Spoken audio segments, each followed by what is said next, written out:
like all of us have to do, we have to sometimes go to the doctor, we sometimes have to draw blood. We all know that feeling when you're not so sure how it's going to turn out. So 2 weeks ago I had to go to a specialist and she said, I need to draw blood here and I'm not sure.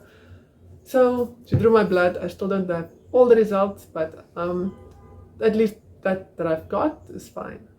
But what I wanted to share with you today was when I came home, I felt slightly unsettled because I didn't know how this could turn out for me. And I don't like to feel unsettled. I like to feel free, and I felt a bit like in a little jail. So I said, okay, do this. Find the worst case scenario that you can see from this thing. What is the worst thing that can happen? And then kind of like deal with it. Just deal with it. And once you've dealt with it on some high level, of course, it's going to be different when it's the real thing. On some high level, and then once you've dealt with it, you get some kind of idea of what you're dealing with here. Let it go and chillax. So I was like, yeah, this is working for me. I did the worst case scenario. Worst case scenario is like many things, you can die, which is fine, I guess. So I try to look at that and say, how does it impact me as a mother, as a wife, as a sister, as a child, a daughter, as a friend, as just a normal citizen? What is happening here for me, in the worst case scenario? And then that afternoon I had to do my dance practice, which at the moment is very detailed work. They call it micro movements, where each little move must be very small. It's like pixelated, and each little movement must be clean, crisp, and detailed. A lot of work, a lot of discipline, a lot of focus, a lot of determination and commitment. And I was about 5 minutes in with that when I said, no. I just suddenly felt like this is kind of pointless to do.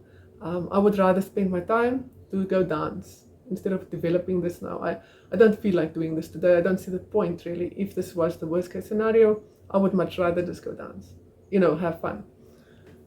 And I nearly did. And then a little voice said to me, you don't get it. You were always going to die. And I was like, whoa, yeah, of course. But I just didn't really think of it like that. So I was, okay, I get that. But what's the point then for me to do this now?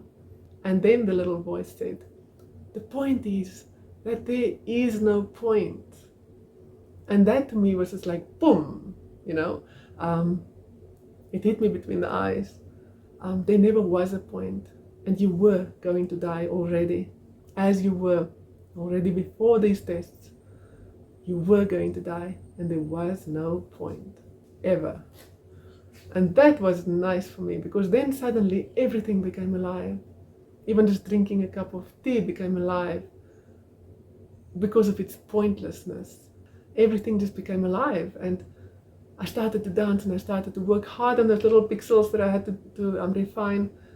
And it mattered to me. It mattered to me that I was doing it because it doesn't matter.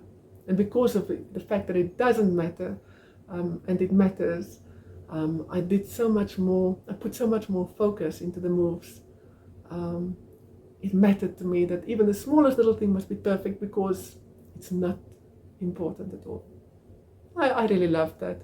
So I wanted to share that with you, because you might be in a space right now where you need to hear this, where you might feel, I'm old, I don't feel like learning anything new. My doctor says I've got 6 months to live. Why would the old lady of 6 months want to learn to dance or to draw? No, you were always going to die. You were always going to do things that were meaningless. You were only doing things that were meaningless, with no point. Do them beautifully. Create an art out of it. Make it worthy of you. Make it beautiful. That's my little gift to you this week. There was never a point, and that is why it's magical and precious. Much love to you. I'll see you soon. Bye.